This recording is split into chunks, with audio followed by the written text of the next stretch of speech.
Hello friends, smart study YouTube platform पर आपका स्वागत है।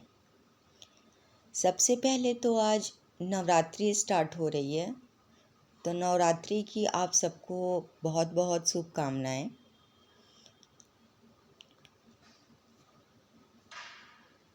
पिछले दिन हमने क्या पढ़ा था? पिछले दिन हमने मैक्सवेल मेश करेंट मेथड और नोडल एनालिसिस के बारे में जाना था। ये दोनों डायरेक्ट मेथड होते हैं किसी भी सर्किट को सॉल्व करने का। जब सर्किट में दो या दो से ज़्यादा एनर्जी सोर्सेज हो और सारे एक साथ काम कर रहे हो तो सर्किट के एलिमेंट पर उनका क्या इफ़ेक्ट होगा। पोटेंशियल डिफरेंस बढ़ेगा घटेगा, करंट बढ़ेगा घटेगा, ये सब हम सुपरपोजिशन थ्योरम से पता लगाते हैं। तो आइए जानें ये सुपरपोजिशन थ्योरम क्या होता है।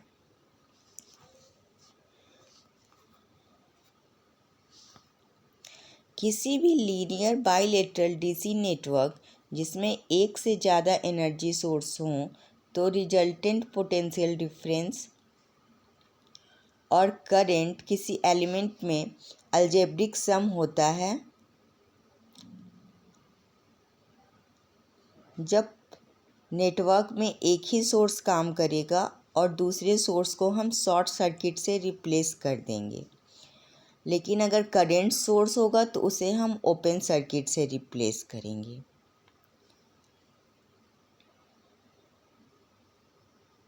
क्लियर? अब देखते हैं कि हम सुपरपोजिशन थ्योरम से कैसे किसी सर्किट को सॉल्व कर सकते हैं। तो सबसे पहले हम एक सोर्स को सेलेक्ट करते हैं और दूसरे जितने भी सोर्स हैं अगर वो वोल्टेज सोर्सेज रहेंगे तो उन्हें शॉर्ट सर्किट करेंगे और करंट सोर्सेज होंगे तो उन्हें हम ओपन सर्किट से रिप्लेस कर देंगे। उसके बाद डिज़ायर्ड एलिमेंट के थ्रू करंट और उसके अक्रॉस वोल्टेज निकालेंगे। अब सर्किट में जिसे पहले सेलेक्ट किया था उसे शॉर्ट या ओपन करेंगे अकॉर्डिंग कि वो वोल्टेज सोर्स है या करंट सोर्स, और किसी दूसरे सोर्स को कंसिडर करके उस ब्रांच से हम करंट या फिर वोल्टेज निकाल लेंगे। ऐसे ही हम जितने भी सोर्सेज हैं उसको रिपीट करेंगे, मतलब एक सोर्स को हम एज्यूम करेंगे कि ये वर्क कर रहा है और बाकी वोल्टेज सोर्स को ओपन शॉर्ट सर्किट और करंट सोर्स को ओपन सर्किट से रिप्लेस करके जिस एलिमेंट में हमें वोल्टेज या करंट निकालना है उसमें हम वोल्टेज और करंट निकाल लेंगे। लास्ट में हम क्या करेंगे, अगर किसी भी एलिमेंट में दो या दो से ज़्यादा करंट या वोल्टेज आ रहा है तो उन्हें हम अलजेब्रिक सम करके रिजल्टेंट वोल्टेज, उसके अक्रॉस रिजल्टेंट वोल्टेज या फिर करंट निकाल लेंगे।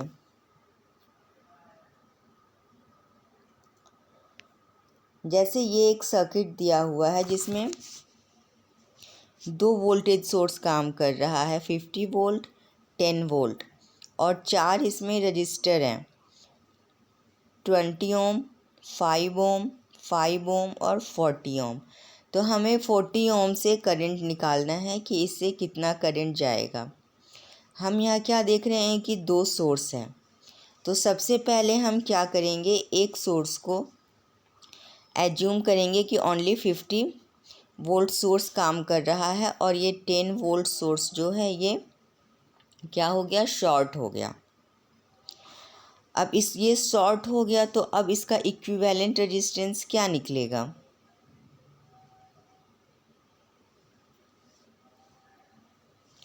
यहाँ हम देख रहे हैं कि करंट जब आ रहा है तो ये दो ब्रांच में बट रहा है, ये दोनों पैरेलल हो जाएंगे।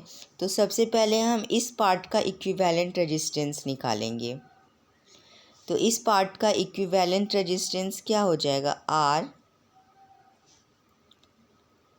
ये जो 5 है और ये 40 ओम है ये दोनों पैरेलल में है, तो पहले इनका इक्विवेलेंट निकाल के इस 5 के साथ ऐड कर देंगे तो इनका इक्विवेलेंट निकल जाएगा। तो ये हो जाएगा 5 प्लस 5 पैरेलल 40। और इसे अगर हम सॉल्व करेंगे तो इसकी वैल्यू आ जाएगी 9.44 ओम। और वोल्टेज कितना दिया हुआ है 50 ओम, 50 वोल्ट। तो अब इसे करंट कितना पास होगा, करंट इसे जाएगा 50/9.44 इक्वल टू 5.296 एम्पियर। ठीक है, ये तो हो गया कि इस ब्रांच से कितना करंट जाएगा। तो इसकी वैल्यू क्या आ गई 5.296। लेकिन हमें करंट निकालना किसके थ्रू है, तो ये 40 ओम से निकालना है। तो अब हम यहाँ करंट डिवाइडर रूल लगाएंगे और I1 इक्वल टू क्या हो जाएगा, करंट I इंटू 5/5 + 40। और I की वैल्यू कितनी है 5.296। इसकी वैल्यू अगर हम यहाँ पुट करते हैं तो क्या आ जाएगा 0.589 एम्पियर, जो कि डाउनवर्ड डायरेक्शन में जाएगा। क्लियर है। तो अगर 50 वोल्ट अगर केवल काम कर रहा है और ये पार्ट शॉर्ट सर्किट है तो 40 ओम रजिस्टर से 5.589 एम्पियर जाएगा। अब सिमिलरली हम क्या करेंगे, इसे शॉर्ट सर्किट कर देंगे और 10 वोल्ट जो सोर्स है वो वर्क करेगा। अब ऐसा करने से फिर इसका इक्विवेलेंट रेजिस्टेंस निकालेंगे। तो यहाँ देखेंगे हम कि ये 5 ओम जो है, ये 5 ओम और 40 ओम का पहले पैरेलल हो जाएगा, तो इसका इक्विवेलेंट निकालेंगे और इस 5 ओम में ऐड कर देंगे तो इसका इक्विवेलेंट निकल जाएगा। तो इसका भी इक्विवेलेंट सेम निकल जाएगा 5 + 5 पैरेलल 40। और इसको सॉल्व करेंगे तो आंसर आ जाएगा 9.44 ओम। और अब करंट कितना पास होगा, I इक्वल टू होता है V/R और V की वैल्यू है 10 और R की वैल्यू हो जाएगी 44 ओम। तो इसकी वैल्यू कितनी हो गई 1.059 एम्पियर। क्लियर है। तो मतलब अब इस ब्रांच से कितनी करंट पास होगी, तो 1.059। लेकिन हमें निकालना किससे, इस 40 ओम रजिस्टर से निकालना है। तो अगेन हम वोल्ट करंट डिवाइडर रूल का यूज करेंगे और I2 की वैल्यू कितनी आ जाएगी, I इंटू 5/5 + 40 एम्पियर। और इसको सॉल्व करेंगे तो आ जाएगा 0.118 एम्पियर। ये भी डाउनवर्ड डायरेक्शन में जाएगा। अब दोनों सोर्स से करंट हमें मिल गया। एक से क्या आया, I1 आया 0.589 एम्पियर डाउनवर्ड डायरेक्शन में, और I2 कितना आया 0.118, ये भी डाउनवर्ड डायरेक्शन में। तो इस 40 ओम रजिस्टर से करंट कितना हो जाएगा, I equal to I1 + I2। अब दोनों को ऐड करेंगे हम तो आंसर आ जाएगा 0.707 एम्पियर डाउनवर्ड। ठीक है। वहीं अगर डाउनवर्ड होता और दूसरा अपवर्ड होता तो अलजेब्रिक सम में एक प्लस लेते एक माइनस लेते और दोनों को माइनस कर देते। क्लियर।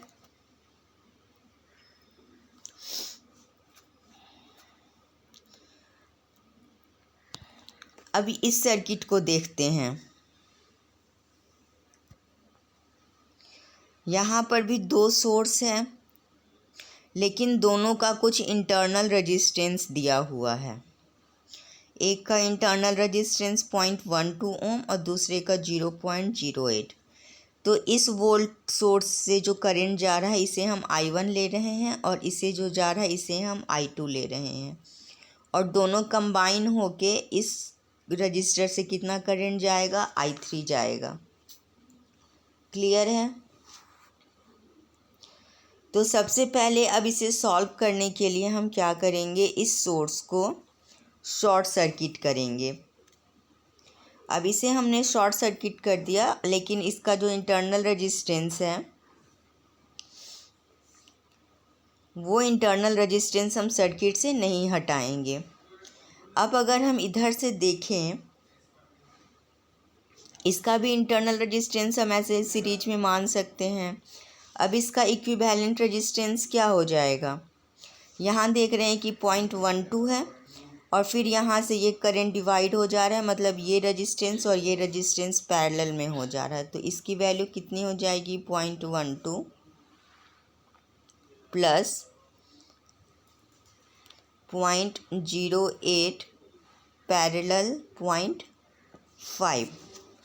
और अब इसे सॉल्व करेंगे तो वैल्यू आ जाएगी 0.189 ओम।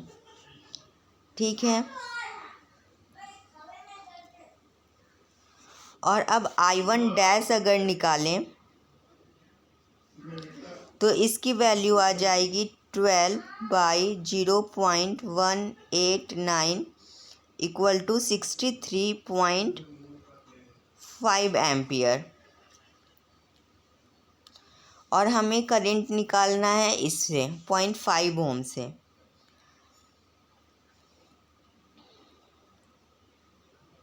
तो 0.5 ओम से कितना करंट जाएगा, तो अगेन हम करंट डिवाइडर रूल लगाएंगे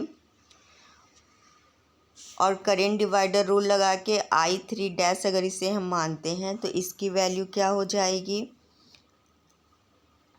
63.5 इंटू 0.08 बाई 0.08 प्लस 0.5 और सॉल्व करेंगे तो निकल जाएगा 8.76 एम्पियर, वो भी डाउनवर्ड।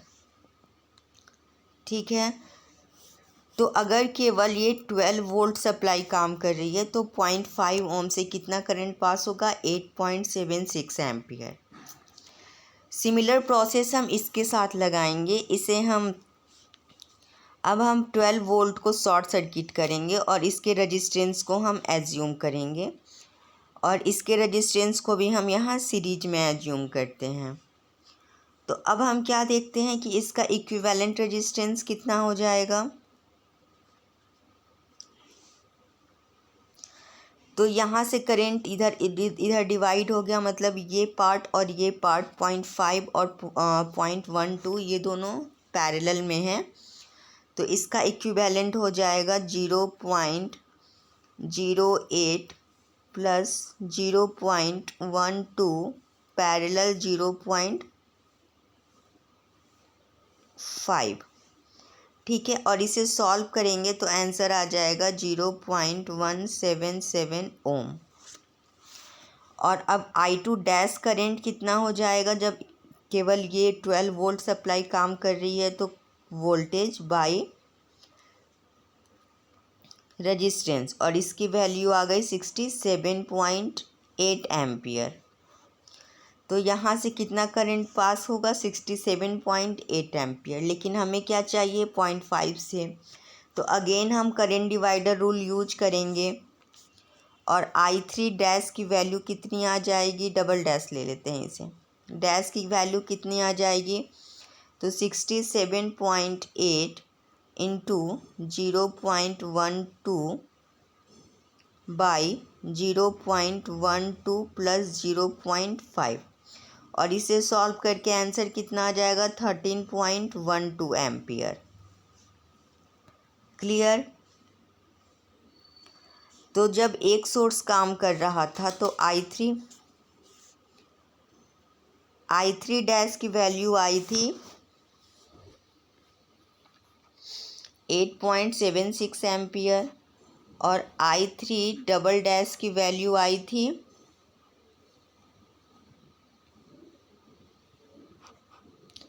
21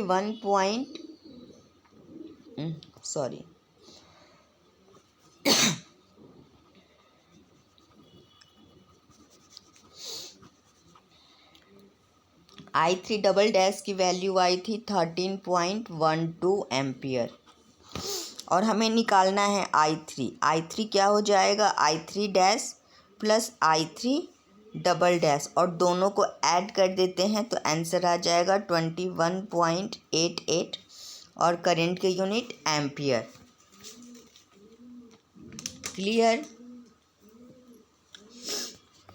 तो सबसे पहले हमने सुपरपोजिशन सॉल्व करने के लिए क्या किया, जो वोल्टेज सोर्स है उसे हमने पहले शॉर्ट सर्किट किया, फिर इक्विवेलेंट रेजिस्टेंस निकाला और करंट निकाला, फिर करंट डिवाइडर का रूल करके जिस एलिमेंट से हमें करंट निकालना है उसमें का करंट निकाल लिया। सिमिलर प्रोसेस हम पहले वाले वोल्टेज सोर्स को शॉर्ट सर्किट करके और दूसरे वाले को केवल अप्लाई करके इसे करंट निकाल लेंगे और हमें दो करंट प्राप्त होते हैं। अब दोनों करंट को हम अलजेब्रिक सम करके जो एक्चुअल में करंट फ्लो करेगा जब दोनों ही सोर्स वर्क करेंगे तो वो निकल जाएगा।